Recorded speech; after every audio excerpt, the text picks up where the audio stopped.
The private investigator report had just arrived, and I could feel the frustration mounting within me. This was the fourth investigation in as many years, each one seemingly more futile than the last. Jason Thomas, private investigator extraordinaire, had been the latest to take on my case. I had resorted to using 4 different private investigator firms over the past 4 years, hoping that switching cities and times of the year would throw off my wife and her lover. But this new investigator had promised to catch them in the act. I had just finished a call with Mr. Thomas, who informed me that his team had surveilled both my wife Molly and John Decker for a week. They followed them from their office here for the first 4 days, and then trailed them to Dallas, where they attended a supposed work seminar for 3 days. As I listened to the details, I couldn't help but feel a pang of anger and betrayal towards my unfaithful spouse.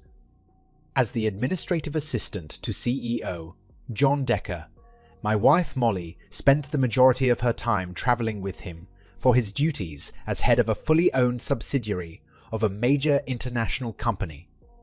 Mr. Thomas, our private investigator, had promised to send us a written report. But from what he had already gathered, it seemed that for the 4 days leading up to their trip to Dallas, Molly and John were under constant surveillance. Despite this, they continued their regular routine of having lunch together before heading back to work. On the second day, however, they deviated from their usual pattern and stopped at a local bar after work. Each of them had 2 drinks before parting ways and heading home to their spouses, who were waiting for them. We decided to end our surveillance, assuming that the spouses would be aware of their activities until the next morning. The following 3 days passed without incident, as both Molly and John went straight home from work, where their spouses were already waiting for them. The Dallas trip was slightly more interesting, but not by much. Each of the 3 days, they dutifully attended the work seminar during the day. As the sun set and the city lights came to life, they would have dinner together before heading out for a night of dancing. The energy of the music pulsed through their bodies as they twirled and swayed on the dance floor, lost in the moment. After about an hour of dancing and drinks, they would return to their separate hotel rooms, located 10 doors apart from each other. A surveillance camera positioned down the hallway revealed that they did not leave their rooms until the next morning. The only thing that raised suspicion was their behavior on the dance floor. My agent described it as 2 people deeply in love, moving in perfect sync with each other. Though there was no inappropriate touching, there was a level of closeness between them that couldn't be denied. He always had his arm wrapped around her waist as they made their way back to their table, lost in each other's company.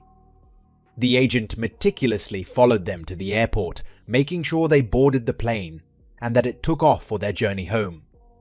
The sleek, metallic body of the airplane gleamed under the bright airport lights as it taxied down the runway. Despite 4 private investigator reports conducted randomly over the course of 4 years, no new information was found. It was as if their lives were a blank slate, with nothing noteworthy to report. Molly and I have been married for 15 years, both now 36 years old. We were high school sweethearts and continued our exclusive relationship through college before getting married soon after graduation. Molly has always had a certain charm about her, not conventionally beautiful, but with a pixie-like cuteness that draws people in. Standing at 5'6", she boasts a stunning figure that turns heads wherever she goes. Meanwhile, her boss John Decker is a tall, handsome man who stands at 6'1" and weighs 190 pounds. Despite being similar in size to me, John exudes an undeniable charisma that captures the attention of all those around him. Many women can't help but be drawn to him, making me feel somewhat inadequate in comparison.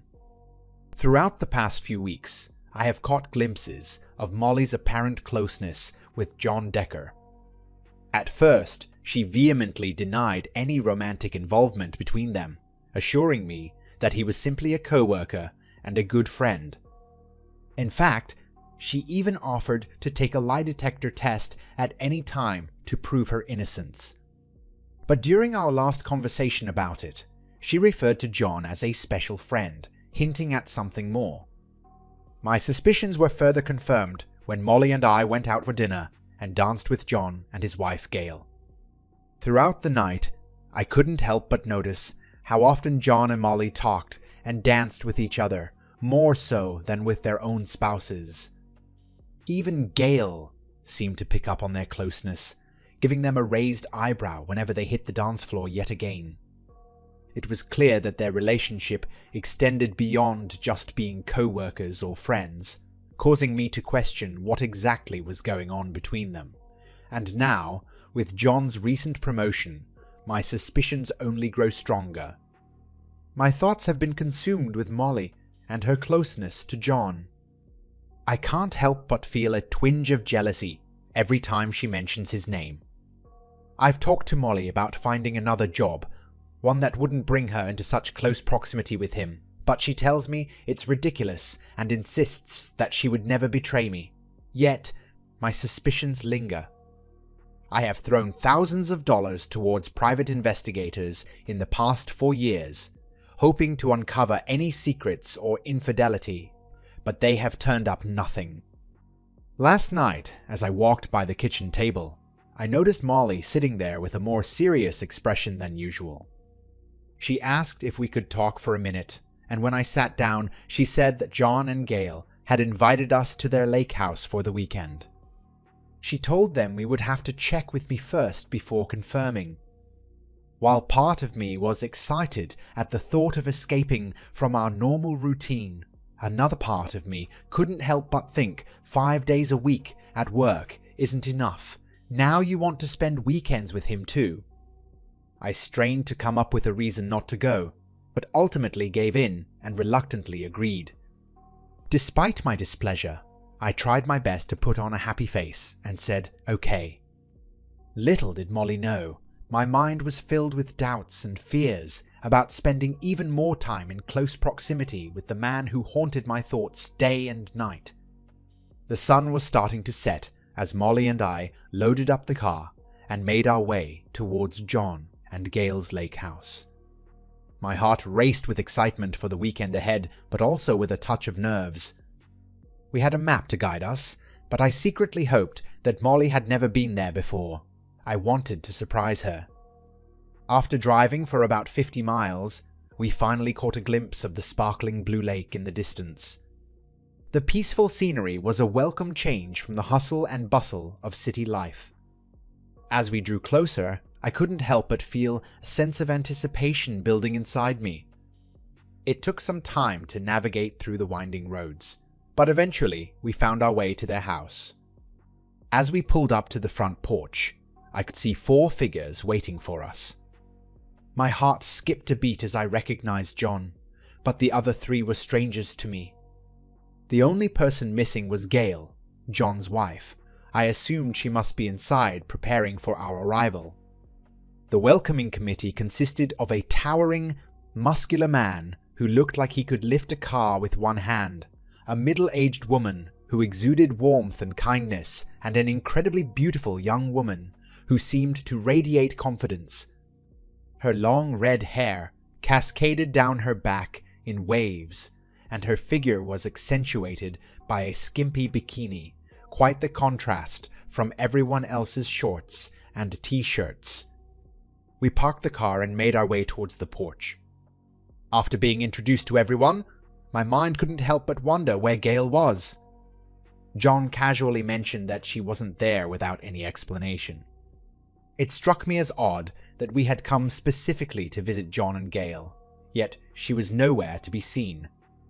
A small twinge of disappointment crept into my thoughts, but I pushed it aside and focused on enjoying the company of our hosts, including the mysterious absence of Gail.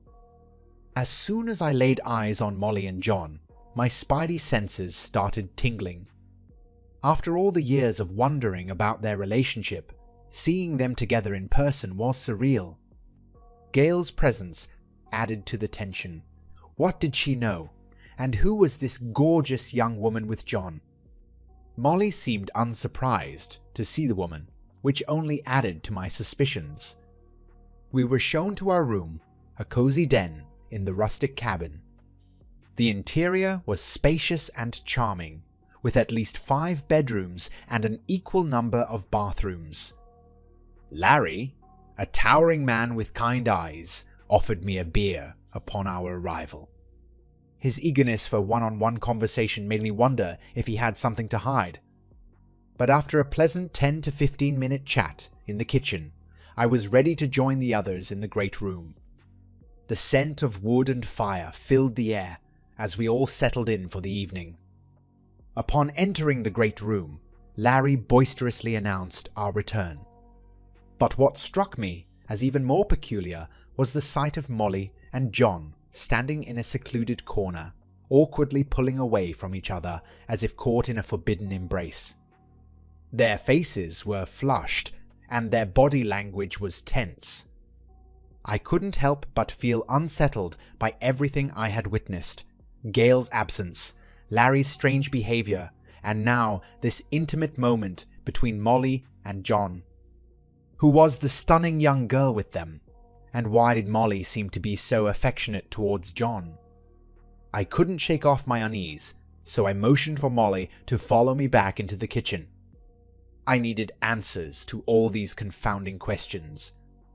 It was clear that there was more going on than meets the eye, and I was determined to get to the bottom of it all. Molly broke away from me as we entered the kitchen and turned to John, asking if there was somewhere private that we could talk. Her request seemed expected by those around us, but my instincts were on high alert. John nodded towards a nearby room, and Molly and I stepped inside, closing the door behind us. The air in the room felt tense and almost suffocating. "Molly, what is happening?" I asked, trying to contain my growing unease. She wore an expression of fear and anxiety, as if she had been dreading this conversation. "Tom, I haven't been completely honest with you about this weekend. Please let me explain everything without interruption. I promise to answer all of your questions afterwards." She took a deep breath before continuing. "To start off, Gail decided not to come this weekend. Gail, John, and I have been meeting over lunches and dinners to plan this weekend," she continued, her words coming out in a rush. "And when I finish explaining everything, you'll understand why you weren't invited to these meetings." It was mostly Gail's idea, with some input from John and me. Her voice trembled slightly as she spoke. John's acceptance of a promotion had forced the couple to make a sudden move to England. The news came as a shock to Gail, who would have to leave behind everything she knew and loved in just 2 weeks. To make matters worse, John's replacement was announced, a woman from the Cleveland office. I couldn't help but feel resentment towards John for both his departure and the arrival of a female colleague. But despite my initial anger, there were 3 important things I needed to confess to my partner. First and foremost, I reassured them that our relationship had always remained purely professional. We had never crossed any lines or shared a bed together. However, as difficult as it was for me to admit, I also had to tell them that I was not only still in love with them, but I had also developed feelings for John. Unable to contain my emotions any longer, I leaped up from my seat and erupted in disbelief. How could they bring me to this man's house to reveal they were leaving me for the same person? With venom in my voice, I declared that I was done and stormed out. It dawned on me then that we no longer had a home. It was now in England, with the very person who had torn us apart. As I made my way towards the door, Molly's grasp on my arm tightened. Her panicked voice echoed through the room. "Please, Tom, that is not at all what I said. Please sit down and let me finish." Her words were urgent, filled with a desperation that I had never heard before. My heart began to race as I turned to face her. I love you, she continued, her voice trembling. And I'm not leaving you, ever, ever. You're my husband, and I will be with you until death do us part. I could feel myself starting to calm down as I sat back in my chair, but my mind was still reeling from Molly's outburst. She took a deep breath before continuing. Let me reiterate, everything is basically Gail's idea. I nodded, trying to process her words. Gail? Who is Gail? Molly sighed, looking exhausted. Gail is our boss, the one who invited us here this weekend. My confusion only grew as Molly went on to explain who the other people in the room were. The nice man that you talked to in the kitchen is Larry. He is head of security at our company and is only here to make sure everyone is happy. I couldn't help but interject, trying to break the tension with a joke. So he is here to keep me in line, right? Molly didn't answer, instead continuing with introductions of the other people in the room. Jackie, the beautiful girl over there, is also here for you if you so desire. She is a sweetheart and also happens to be a high-end escort. My jaw dropped at this revelation, and I shot a questioning look at Molly. It's just for show, she reassured me quickly. Don't worry about it. And finally, Molly gestured towards the middle-aged lady in the group. This is Janet. She's actually Larry's wife and also happens to be a great cook. I couldn't believe what I was hearing. My peaceful weekend away with my wife had suddenly turned into something out of a soap opera. But as I looked around the room at these strangers who held so many secrets and connections, I knew that there was more to this weekend than meets the eye. And I had a feeling that Molly wasn't telling me everything. A flicker of realization lit up my mind, illuminating the hidden truth behind this whole charade. In an instant, I saw through Molly, John, and Gail's plan. Molly knew that after this weekend, John would be out of her life for good. So, they had arranged to finally be together as lovers during these few fleeting days. But after that, John and his wife Gail would be off on their grand adventure in England. On Sunday, after bearing witness to my wife's infidelity all weekend long, we would hold hands and pretend that everything was normal and happy. Was she truly insane? Larry was brought in as a precaution to make sure I didn't do anything drastic, like killing John or drowning my unfaithful wife. And then there was Jackie, here to offer me some semblance of companionship in this twisted scenario.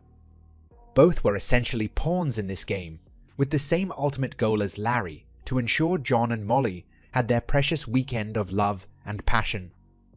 Molly's voice was tinged with frustration and anger as she spoke. All right, Molly, I don't agree with any of this bullshit. Tom looked around the lake house, his gaze searching for Gail. Where the hell is Gail? You say this is all her idea. Where the hell is she? Molly took a deep breath before answering. She decided that, for her emotional well-being, it would be best for her not to be here. In return for the weekend, John has signed a post-nuptial agreement stating that if he and I have any contact of any kind at any time in the future, he would get nothing in a divorce. Gail gets 100% of the assets. A heavy silence hung between them as Tom processed the information. I have signed a similar paper for you, Molly continued. Both papers begin when John and Gail leave for England. Since John and I work together, they also stipulate no sexual or romantic contact between this Sunday evening and when they leave for England. After this weekend, Tom, I will truly be all yours, and I swear to spend the rest of my life making up for the hurt I'm causing you now. Tom's eyes flickered with hurt and confusion as he asked, Why am I here when Gail isn't? Molly sighed. Easy. There is no way that you would agree to let me come to John's lake house without you. Same reason you weren't invited to the planning luncheons. She paused before adding bitterly, You would have just said hell no to everything. He ran his hands through his hair in frustration. "And what if I just say no to the whole goddamn thing now and ask you to either join me for an immediate trip back home or stay here with John and say goodbye to our marriage?" Molly's expression turned pleading. "Tom, it's not like that. Please understand that although you are my lifelong soulmate, I need this weekend with John for closure." She handed him a slip of paper with Gail's number on it. "Also, Gail is expecting a call from you." Tom's heart felt heavy as he looked at his wife, knowing that their marriage was hanging by a thread. "Molly, I'm asking you one more time not to do this." Molly's footsteps echoed through the room as she made her way towards me, a determined look on her face. She leaned in and planted a passionate kiss on my lips, leaving me momentarily breathless. "It'll be okay, you'll see," she whispered, before turning and walking out of the room with John by her side. I couldn't shake the feeling that something was off as Larry kept a watchful eye on me for the rest of the evening. He stayed close, always between me and John, like a protective barrier. At that moment, I considered just leaving and filing for divorce. But I needed to know what was going on, why Molly was suddenly acting this way. I found Jackie and confided in her, telling her that Molly was tempting, but I wasn't going to help her break our wedding vows. That was something she would have to do all on her own. I also gave Jackie the option to leave or stay and witness the chaos. The next time I saw the lovers was at dinner. It was clear that Janet had been instructed where to seat everyone. John sat at the head of the table with Molly by his side. Larry was seated between John and myself, with Jackie next to me. Janet took a seat across from her husband Larry when she wasn't busy serving us food. The tension at the table was palpable, as we all tried to navigate this strange dynamic. As I glanced over at my wife, Jackie, during dinner, I couldn't help but notice that she was not wearing her wedding rings. The glint of sunlight off her bare fingers was like a slap in the face, confirming my deepest fears. I sat in silence throughout the meal, unable to speak anything other than "not good" as I pointed to her ringless hand. She seemed to ignore my comments and simply continued eating, all while shooting sly looks at John. After dinner, Jackie changed into a stunning red bikini and headed for a swim in the pool. I watched her from my seat on the edge of the pool, regretting my decision not to use her services. To make matters worse, John and Molly appeared, hand in hand, both sporting swimsuits. Larry, attempting to make conversation with me, only made it painfully obvious that this entire situation had been orchestrated. Just when I thought things couldn't get any more surreal, Molly came over and sat down next to me. She rested her head on my shoulder and whispered, "I love you, Tom. It'll all work out." I couldn't believe what I was hearing. This woman was clearly out of her mind. I stood up abruptly and walked away, making sure to say loudly enough for everyone to hear, "Go to hell." The rest of the evening was spent avoiding everyone, except for Larry, who always seemed to have his eye on me from a distance. I found comfort in his presence, as we had a strong friendship that could withstand any awkward situation. As the night wore on, I couldn't shake the feeling of unease and decided to call Gail for some insight into this train wreck of a situation. She answered on the first ring, her voice heavy with sadness. "Hey, Gail, it's Tom. I know you must have seen my number on your caller ID. How's the whole mess going? Are you still at the lake house?" Her response caught me off guard, Tom. "I'm so sorry for causing all of this chaos. My intentions were never to hurt you or Molly." I interrupted her, panic rising in my chest. What the hell made you think this was a good idea? This could ruin my marriage to Molly. Gail took a deep breath before explaining her thought process. "I'll admit, I was only thinking about my own marriage with John. I didn't consider the consequences for you and Molly. In my mind, women are more forgiving of infidelity than men are." My mind raced as I tried to understand her reasoning. But why would you risk everything for an affair? And how could you offer them a weekend of sex and love, like it's some kind of trade-off? Gail's voice softened. John has been suffering for years with Molly's refusal of sex. She always told him she wouldn't cheat behind your back, but I could see their connection growing stronger every day they were apart. I just wanted to prevent any potential contact between them in the future, because it could financially ruin both of them if it ever came out. My heart sank as I realized the gravity of the situation. Gail had purposely kept me out of the planning because she knew I would never agree to such a reckless plan. As I entered the bedroom, my heart sank at the sight of the empty space where Molly's belongings used to be. It was now just my room, a painful reminder of our shattered relationship. The thought of Molly and John together in their new bedroom only added to my sadness. In bed, I couldn't stop thinking about how Molly could believe that we could simply go back to the way things were after this weekend. Did she truly think that we could move past her 4-year emotional affair with John without any consequences? Were they so entitled, so consumed by their own desires, that they believed everyone would understand and accept their actions? Around midnight, there was a soft knock on the door and Jackie entered. She asked if I was okay and hinted at her availability if needed. I thanked her for her offer, but declined, feeling overwhelmed with emotions. She mentioned that her original room was also mine before she found an unassigned one. Unable to sleep, I ventured out to the pool area. I could hear the soothing sound of water from the hot tub and dragged a lounge chair closer to it.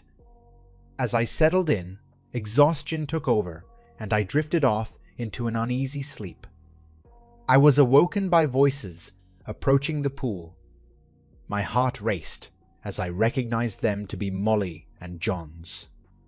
They couldn't see me behind the short rock wall separating us, but I was only 10 feet away. Molly's voice filled with excitement as she told John how much she had longed for this moment, how much she loved him. Her words stung like a knife in my chest as she spoke about how they only had 2 days to make up for lost time. She suggested getting naked and making love in the pool, offering to get drinks for them both. Molly gracefully rose from her seat and excused herself to the kitchen, leaving me alone with my thoughts. I could feel a knot forming in my stomach, threatening to make me sick. The thought of my entire life falling apart because of this despicable man made me want to vomit. As I watched Molly disappear into the kitchen, I couldn't help but despise her for the emptiness that now consumed me. Everything seemed dark and bleak, like a void had opened up inside of me. When John emerged from his suit and joined Molly in the kitchen, I crept up behind him. In a fit of rage, I shouted at the top of my lungs, "Hey, asshole!" It seemed that asshole had become his new nickname in my mind. John turned to face me just as I aimed a swift kick toward his groin, hoping to ruin his weekend of sleeping with my wife. However, my aim was slightly off, and instead of hitting him where it would really hurt, I caught him in the lower abdomen. The pain was enough to cause him to double over and fall backward into the pool. I knew Larry would be awake by now and on his way out to see what all the commotion was about, but I wasn't worried about a physical confrontation with him. He may have some choice words for me, but he wouldn't risk assault charges, and besides, the damage had already been done to his boss. At that moment, one thing became very clear to me. Molly's loyalty lay with John. She came running to his aid, not even bothering to check on me. I couldn't take it anymore. With tears streaming down my face, I grabbed my bag and headed out to my car. Before leaving, though, I did one last thing. I took off my wedding ring and left it on the kitchen counter for Molly to find later. Maybe then, she would finally understand just how much she had hurt me. The weekend dragged on as I sat in my recliner, staring blankly at the TV. The images on the screen held no interest for me. My mind was consumed with thoughts of my wife with that despicable man John. Knowing the layout of our lake house all too well, I could envision them in every room, embracing with triumphant grins, kissing passionately as they gazed out at the water, entwined in bed while he did things that should only be reserved for me. The betrayal cut deep, and I found myself resenting her more and more with each passing minute. As the hours ticked by, I couldn't help but wonder if she would even bother coming back home. A part of me almost wished she wouldn't. Where else would she have to go? But then Sunday evening brought a car pulling up in front of our house. It was John and Molly. They sat together, holding hands and talking for what felt like an eternity, occasionally stealing kisses from one another. Finally, John emerged from the car with the intention of getting around to Molly's side to open her door, a grand gesture clearly meant for my benefit. But his body betrayed him, stiff and pained from the kick I had given him just 2 days prior. He had to cling to both fenders of the car just to make his way around to her door. Even then, it was clear he was struggling as he helped Molly out of the car. In fact, it seemed more like Molly was helping him rather than the other way around. A small sense of satisfaction filled me as I watched their awkward struggle. My parting shot at the lake house had clearly put a damper on their illicit love affair. The tension hung thick in the air, suffocating and palpable.